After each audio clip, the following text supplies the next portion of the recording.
सो hello बच्चा लोग, welcome back again in एडोग्रोन। आई होप आप सब लोग अच्छे होंगे और सेफ होंगे। तो यार गर्मी बहुत है, हमारा भी हालत ख़राब है ना। सो हम क्लास 9th का साइंस का चैप्टर नंबर 3 पढ़ रहे थे, जिसका नाम है atoms and molecule. Previous lectures में इस चैप्टर का इंट्रोडक्शन वाला पार्ट हमने देखा है ना। उसके साथ साथ हमने लॉज ऑफ केमिकल कॉम्बिनेशन देखा, जिसमें हमने देखा लॉज ऑफ केमिकल कॉम्बिनेशन में दो लॉज हैं, है ना। लेवोशियर द्वारा दिया गया था law of conservation of mass and laws of definite proportion. ठीक है ना। आज के लेक्चर में अपन नेक्स्ट टॉपिक इस चैप्टर का स्टार्ट करने जा रहे हैं, और इस सेशन और इस वीडियो में हम पढ़ेंगे डाल्टन एटॉमिक थ्योरी।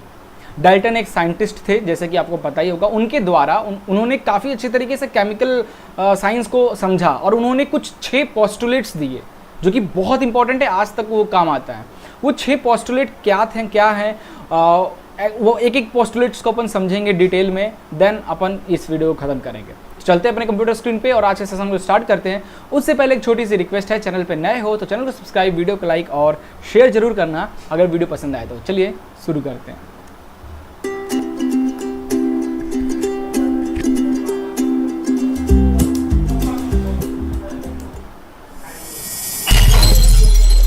ओके तो गाइज एक और इम्पॉर्टेंट अपडेट दे रहा हूँ। अगर आपको इस चैप्टर का क्विक रिवीजन नोट्स चाहिए, इस चैप्टर के एनसीईआरटी सॉल्यूशन चाहिए, इंपॉर्टेंट क्वेश्चंस चाहिए या एमसीक्यूज चाहिए, आपको सब हमारी वेबसाइट edogrowne.in पे मिल जाएगा। डिस्क्रिप्शन में आपको लिंक मिल जाएगी। ठीक है। तो chapter 3 atoms and molecule class 9th का ये एक टॉपिक है जो अपन पढ़ रहे थे, और आज के लेक्चर में अपन स्टार्ट करने वाले हैं डाल्टन एटॉमिक थ्योरी। ठीक है।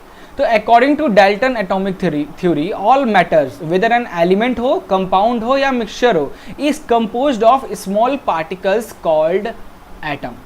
ठीक है।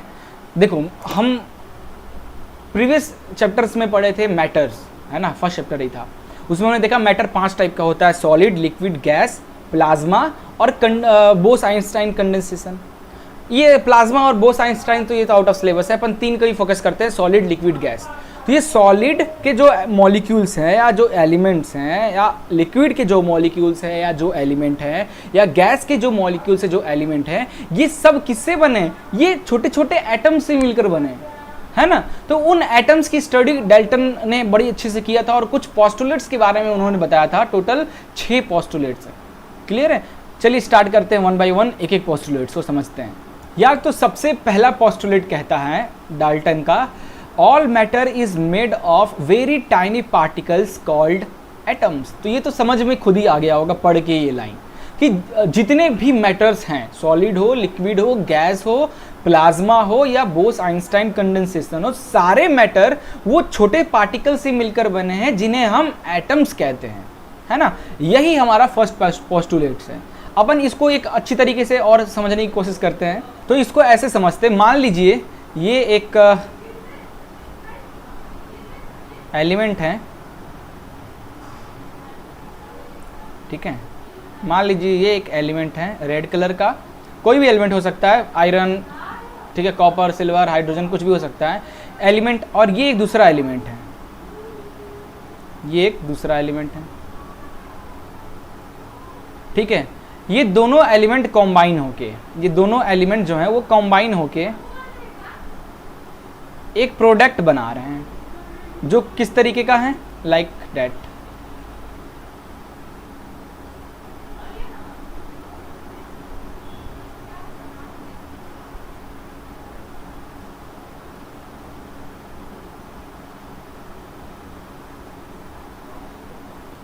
है ना।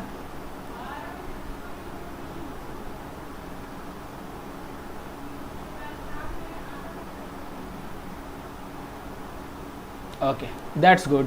So this is element A, this is element B, और दो एलिमेंट जब मिलते हैं तो क्या बनता है? कंपाउंड। तो ये हो गया हमारा एक कंपाउंड। ठीक है। तो ये जो एलिमेंट A है, जो भी हो, हाइड्रोजन हो, कॉपर हो, चाहे जो भी हो, ये किससे मिलकर बना है? ये छोटे छोटे एटम से मिलकर बना है, छोटे छोटे एटम से मिलकर बना। उसी तरीके से एलिमेंट बी हैं, ये भी छोटे छोटे एलिमेंट से मिलकर एटम से मिलकर बना है। ये भी छोटे छोटे एटम से मिलकर बना है। जब ये दोनों छोटे छोटे एटम से मिलकर बने हैं तो इनसे बनने वाला जो प्रोडक्ट है वो भी तो छोटे छोटे एटम्स उसमें भी होंगे। तो यही कहना चाह रहा है कि जितने भी मैटर्स होते हैं, चाहे कंपाउंड हो, मिक्सचर हो, सॉलिड हो, लिक्विड हो, गैस हो, कुछ भी हो, वो सब छोटे पार्टिकल से मिलके बनते हैं जिन्हें हम एटम्स कहते हैं। इतना क्लियर हो गया। सेकेंड पोस्टुलेट पे चलते हैं। सेकेंड पोस्टुलेट कहता है atoms are individual particles which can not be created और destroy in any chemical reaction. तो इसको ऐसे समझते हैं, मान लीजिए छोटे छोटे एटम्स हैं, ये एटम्स हैं, छोटे छोटे एटम्स हैं, है ना, ये एटम्स हैं एलिमेंट ए के और ये एटम्स हैं एलिमेंट बी के। तो ये दोनों एटम्स मिलकर कुछ एटम्स बने जो कि कंपाउंड में, ये छोटे छोटे एटम्स मिले कंपाउंड में। तो अगर खूब सारे और इन सबको अगर कॉम्बाइन कर दिया जाए, इन सबको कॉम्बाइन कर दिया जाए तो एलिमेंट ए बन गया, इन सारे एटम्स को कंबाइन कर दिए तो एलिमेंट बी बन गया, और जिससे बनने वाले कंपाउंड्स को सारे को कंपाउंड कंबाइन कर दिए तो कंपाउंड बन गया। तो इसमें कोई नया तो क्रिएट नहीं हुआ, इसमें कोई नया एटम तो क्रिएट नहीं हुआ। तो क्या समझ में आया कि ये जो एलिमेंट्स है ये क्या एक फंडामेंटल यूनिट्स है, ये एटम जो है वो फंडामेंटल यूनिट्स हैं, इन्हें ना ही हम एक्स्ट्रा क्रिएट कर सकते हैं ना ही हम एक्स्ट्रा या फिर उसमें से खत्म कर सकते हैं। मतलब अगर एलिमेंट ए में 10 एटम है और एलिमेंट बी में 10 एटम है, ये दोनों कॉम्बाइन के होके 20 एटम बनेंगे। ऐसा नहीं हो कि ये 21 हो जाएगा या फिर ये कम होके 19 हो जाएगा, है ना, ऐसा पॉसिबल नहीं है। ठीक है, यही समझाना चाह रहे थे डाल्टन सेकंड पोस्टुलेट में कि एटम्स आर इंडिविजुअल पार्टिकल्स हैं, ठीक है, which can not be created and और destroy in any chemical reaction. ठीक है, ना ही उसे डिस्ट्रॉय किया जा सकता है ना ही उसे हम नया बना सकते हैं। 10 एटम और 10 एटम मिलके 20 ही एटम बनेंगे, ना कि 21 एटम हो जाएंगे, ना कि 19 एटम हो जाएंगे। क्लियर हो गया। अगला है atoms of given element are identical in mass and chemical properties. ये क्या है भाई, ये इस पोस्टुलेट का मतलब क्या हुआ? इस पोस्टुलेट, मान लीजिए एलिमेंट ए की बात करें तो एलिमेंट ए में, है ना, इसको थोड़ा सा अगर मैं बड़ा करूं तो एलिमेंट ए, तो इसके अंदर क्या है, छोटे छोटे एटम्स हैं, है ना, एलिमेंट ए के ही एटम्स हैं छोटे छोटे, और ये सारे जो एलिमेंट हैं इनका सबका जो मास है, इसकी बात करें चाहे इसकी बात करें चाहे इसकी बात करें चाहे इसकी बात करें, सबकी जो मास है वो सेम रहेगी और उनकी केमिकल प्रॉपर्टीज भी सेम रहेंगी।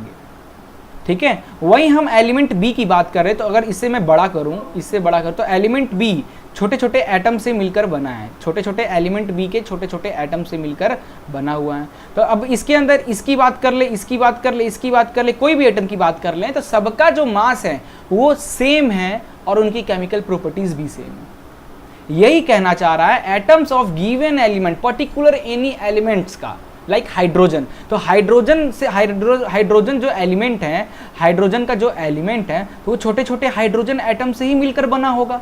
ऐसा तो नहीं होगा ना हाइड्रोजन एटम जो एलिमेंट है वो ऑक्सीजन से मिलके बना होगा, ऐसा तो नहीं होगा ना। या कॉपर का जो एलिमेंट है, वो जो कॉपर है वो कार्बन से मिलके बना है, या फिर वो कॉपर जो है आपका ऑक्सीजन से मिलके बना है, ऐसा तो नहीं होगा। जो कॉपर एलिमेंट है वो कॉपर के ही छोटे छोटे एटम से मिलके बने होंगे, और वो क्योंकि करके के ही वो एटम है तो उन सब का जो मास है और उनकी केमिकल प्रॉपर्टीज हैं वो सब इक्वली होगी। ठीक है, नेक्स्ट अपन कहने वाले हैं atoms of different element have different masses and chemical properties. इसमें क्या सही बात है। अब ये एलिमेंट ए जो है, जाहिर सी बात है एलिमेंट ए और एलिमेंट बी के एटम्स की कंपेयर करें तो मान लीजिए एलिमेंट ए हाइड्रोजन एटम है, हाइड्रोजन एलिमेंट है, एलिमेंट बी जो है वो हमारा ऑक्सीजन एलिमेंट है। तो हाइड्रोजन एलिमेंट के जो एटम्स हैं, जो उसके एटम्स हैं, उन सबका मास आपस में तो इक्वल होगा और केमिकल प्रॉपर्टीज भी आपस में इक्वल होंगे। उसी तरीके से ये जो एलिमेंट बी है वो ऑक्सीजन एलिमेंट है, तो ऑक्सीजन एलिमेंट छोटे छोटे ऑक्सीजन एटम से मिलकर बना होगा। तो पर्सनली इंडिविजुअली देखा जाए तो उनके जो एटम्स हैं ऑक्सीजन के, है ना, वो इंडिविजुअली उन सबका मास सेम होगा और प्रॉपर्टीज भी सेम होगी। बट अगर हम कंपेयर करें हाइड्रोजन और ऑक्सीजन के एलिमेंट में, then their mass and chemical properties both are different, है ना। हाइड्रोजन के जो एटम्स हैं उनके मास और ऑक्सीजन के जो एटम्स हैं उनके मास एकदम अलग होंगे, same to same. Similarly hydrogen के जो एटम्स हैं उनकी केमिकल प्रॉपर्टीज और एलिमेंट के जो एटम्स हैं उनके chemical properties, they both are different. ठीक है, ओके, तो ये पोस्टुलेट भी क्लियर हो गया। नेक्स्ट पोस्टुलेट है atoms combine in the ratio of small whole number to form compound, है ना। तो देखिए मान लीजिए ये हो, फिर से मैं बना रहा हूं एलिमेंट ए, ठीक है, और ये है हमारा एलिमेंट बी। ये दोनों कॉम्बाइन होकर एक नया प्रोडक्ट बना रहे हैं जो कि कंपाउंड है ना। तो एलिमेंट ए जो है नंबर ऑफ एलिमेंट ए के छोटे छोटे एटम से मिलके बना है। एलिमेंट ए जो है वो छोटे छोटे एटम से मिलके बना है। सिमिलरली जो एलिमेंट बी है वो भी छोटे छोटे एलिमेंट से मिलके एटम से मिलके बना है। और ये दोनों एलिमेंट जब कॉम्बाइन हुए तो एक कंपाउंड बनाए। जैसे एग्जांपल ले लीजिए, मान लीजिए ये हाइड्रोजन है, मान लेते हैं ये हाइड्रोजन है और ये ऑक्सीजन है। ये क्या है? ये ऑक्सीजन है। ये ऑक्सीजन के एलिमेंट्स, ये ऑक्सीजन का एलिमेंट है जिसके अंदर ऑक्सीजन के छोटे छोटे क्या हैं? एटम्स हैं। और ये हाइड्रोजन का एलिमेंट है जिसके अंदर छोटे छोटे हाइड्रोजन के एटम्स हैं। ये दोनों जब कंबाइन हुए तो कंबाइन होने के बाद ये जो कंपाउंड बना है, तो ये कंपाउंड को ध्यान से देखिए। इस कंपाउंड में देखेंगे तो ओहो, ये तो अपन रॉन्ग डायग्राम क्रिएट कर लिया है, कोई बात नहीं, है ना। अपन अपोजिट कर लेते हैं। वाटर का एग्जांपल एक्चुअली देना चाह रहा हूँ। तो ये हाइड्रोजन है मान लीजिए और ये ऑक्सीजन है। क्या कह रहा है कि atoms combine in the ratio of small whole number to form a compound. जब भी एटम्स कॉम्बाइन होते हैं तो ये ऑक्सीजन के एटम से खूब सारे, इतने सारे, और ये हाइड्रोजन के एटम से, जब ये कॉम्बाइन होंगे तो ये कंपाउंड्स बना रहे हैं। तो ये जो कंपाउंड बन रहे थे इसका, ये अब सिर्फ पर्टिकुलर इस कंपाउंड को देखिए, और इसके और भी कंपाउंड्स सब मिल के बना है एक फुल कंपाउंड है। उस कंपाउंड को थोड़ा जूम करके मैं दिखा रहा हूँ, इसके अंदर खूब सारे सेम कंपाउंड्स हैं। तो इस कंपाउंड में देखोगे तो दो ब्लैक वाले हैं, तो ब्लैक वाले हाइड्रोजन, यानी दो हाइड्रोजन है, और एक रेड वाला है यानी एक ऑक्सीजन है। तो ये बन गया दो हाइड्रोजन यानी H2O, तो वाटर का कंपाउंड बना है। तो यहाँ पे आप इसको देख लीजिए, चाहे इसको देख लीजिए, चाहे इसको देख लीजिए, चाहे इसको देख लीजिए, चाहे इसको देख लीजिए, ये सब दो हाइड्रोजन और एक ऑक्सीजन से ही मिलके बने हैं। तो इनका जो पावर देखो, दो हाइड्रोजन, या ये हमेशा ऐसे ही बनेंगे, होल नंबर में ही बनेंगे। ऐसा नहीं होगा कि 1/4 ऑफ हाइड्रोजन और 3/4 ऑफ ऑक्सीजन मिलके ऐसा फ्रैक्शंस आपको देखने को नहीं मिलेगा, ना ही नेगेटिव में देखने को मिलेगा। हमेशा ऐसे ही देखने को मिलेगा कि दो atoms of hydrogen and 1 atom of oxygen to combine to form a water, है ना। ऐसे ही CO2 का देख लो, तो CO2 में CO2 कंपाउंड जो बना होगा उसमें एक कार्बन होगा और इसके अंदर दो ऑक्सीजन लगे होंगे। तो दो ऑक्सीजन होंगे और एक कार्बन है। ये भी देखो, दो ऑक्सीजन एक कार्बन, ये भी होल नंबर में है, 2 और 1, यहाँ पे भी फ्रैक्शन नहीं है। अमोनिया देख लो, NH4 देख लो, तो इसमें 4 हाइड्रोजन और एक नाइट्रोजन है ना। 4 हाइड्रोजन और एक नाइट्रोजन है, तो इसमें भी तो होल नंबर में। इसमें तो ऐसा तो नहीं है कि 1/4 हाइड्रोजन है और 1/2 नाइट्रोजन है, ऐसा फ्रैक्शन में तो नहीं है। यही समझाना चाह रहा है। जब भी दो अलग अलग एलिमेंट्स के एटम्स कंबाइन होते हैं तो वो जो उनका जो रेशियो होता है वो हमेशा होल नंबर में बनता है। Atoms combine in the ratio of small whole number to form a compound, ठीक है। आखिरी है the relative number and kinds of atom are constant in given compound. इस पोस्टुलेट को बहुत बच्चों को समझ में नहीं आता है। ये जो 6th पोस्टुलेट है ये बहुत बच्चों को समझ में नहीं आता है, ठीक है। अब थोड़ा सा मैं इसको थोड़ा मास में आ जाओ, आप मास के रिस्पेक्ट में मैं आपको ये समझाना चाह रहा हूं, ठीक है। तो देखो, the relative number and kinds of atom are constant in given compound. क्या मतलब हुआ? तो मान लीजिए मैंने 5 kg ऑक्सीजन लिया, है ना, और 2 kg क्या लिया? हाइड्रोजन लिया। कंबाइन होके क्या बना? 7 kg का बना कंपाउंड। ये कंपाउंड 7 किलो का बना। तो अगर 1 किलो कंपाउंड, अभी 7 किलो कंपाउंड यानी 7, इसके अंदर ये देखो 1 2 3 4 5 ही है ना। तो और बना लो, ये लो, मैं 5 6 और ये लो मैं और बनाता हूँ 7 बना दी। तो मैं अगर 1 kg या 1 kg बोले या एक यूनिट में कितने वो एटम्स हैं, तो अगर एक यूनिट की बात किया जाए, तो इस यूनिट में बात किया जाए तो यहाँ पे क्या दिख रहा है? यहाँ पे 2 हाइड्रोजन और 1 ऑक्सीजन दिख रहा है। सिमिलरली आप इस यूनिट की बात कर लो, यहाँ भी 2 हाइड्रोजन 1 ऑक्सीजन दिख रहा है। इसमें देख लो, यहाँ भी 2 हाइड्रोजन 1 ऑक्सीजन दिख रहा है। है ना। तो क्या समझ में आ रहा है कि 7 किलो जो 5 किलो ऑक्सीजन और 2 किलो जो हाइड्रोजन जब मिले तो उन्होंने 7 किलो केजी का कंपाउंड बनाया। अगर आप उसमें हर केजी में तुम देखोगे 1 केजी निकाल लो, अभी 7 केजी को ना 7 पार्ट में डिवाइड कर दो, है ना, 7 पार्ट में इसको डिवाइड कर दो, part 1, part 2, part 3, part 4, part 5, part 6 and part 7। हर एक पार्ट को आप एनालिसिस करोगे ना, सब में जो एटम्स की काउंटिंग होगा वो कांस्टेंट होगा, इक्वल होगा। यानी अगर इसकी बात करोगे इसमें भी 2 हाइड्रोजन और 1 ऑक्सीजन होगा, चेक करोगे इसमें भी आपको 2 हाइड्रोजन 1 ऑक्सीजन मिलेगा, इसमें भी 2 हाइड्रोजन 1 ऑक्सीजन मिलेगा, इसमें भी 2 हाइड्रोजन 1 ऑक्सीजन मिलेगा। इस तरीके से यही है कि the relative number and kind of atom are constant in given compound. तो ये 7 किलो का जो कंपाउंड मैंने बनाया है,